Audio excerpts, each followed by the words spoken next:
Alrighty, in today's video we got another thing going on.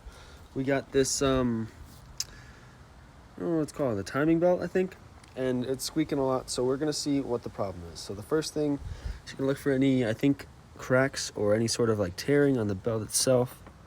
If we look in there, I can't see it, but it looks okay. And under this part, I don't know how we're supposed to get in there, but we're gonna turn the car. Headlights are looking beautiful, but we're gonna go ahead and turn it on, see if there's any wobbling on any of the little pulleys, and then we're gonna see obviously if there's any like brakes if we stop it or anything like that. So let's get it turned on. All right, so after just turning it on, I heard a little squeak when it first started. I'm not seeing anything else. That one looks pretty straight. That one, let's zoom in. Is it wobbling a little bit? No. And that one is looking maybe a little bit, but probably not. Overall, the engine's looking okay. It's looking pretty good condition. But yeah, there's the light again, looking beautiful.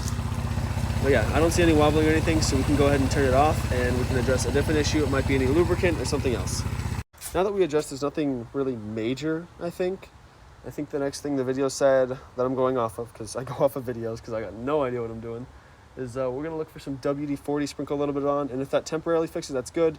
And if it comes back, then we know there's something major. All right, so before we put WD-40, we're actually going to try tightening the belt a little bit with this right here.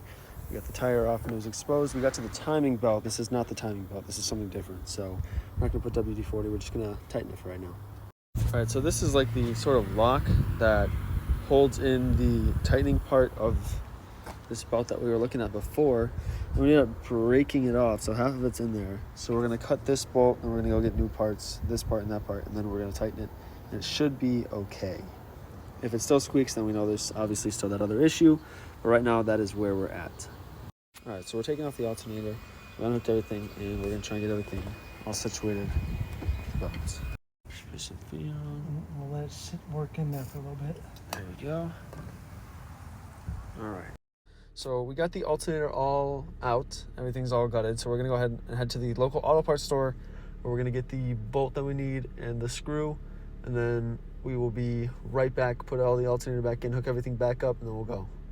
All right, as you guys can see, we got the alternator back in there with the same old bolt. I'm just holding it until I can secure that bolt, and then we'll work on the rest of it on the tightening part up here, and then we should be okay. All right, and then after that, we went to O'Reilly's, went to the local store. We ran a regular scanning test just to see any codes popped up, and we got the code P2241 on the 2004 Toyota Sienna XLE model. We bought more antifreeze. We filled it up because there's possibly a leak, but it didn't require that much, so we don't think it's as bad as we originally thought. Now, these three lights always keep coming up, and I don't really know how to fix it. We cleared that, and then we got out of the parking lot of O'Reilly's, and it turned back on. So the first time we did that, it cleared for a long time, and now we barely got out of the parking lot. I'm a little bit low on gas, but yeah, the alternator, we ran an alternator test, and that readjusted. So I thought it was shaking a little bit, but it was actually okay. There was a little bit of rattling after we got everything, but right now the current state of the van is absolutely perfectly fine. It runs smooth, it sounds great. And yeah, that's going to be the end of this one. The next, I'm not really sure what we're going to do, probably tires, and then yeah, we'll go from there. But thank you all for watching, and for the next one, stay tuned.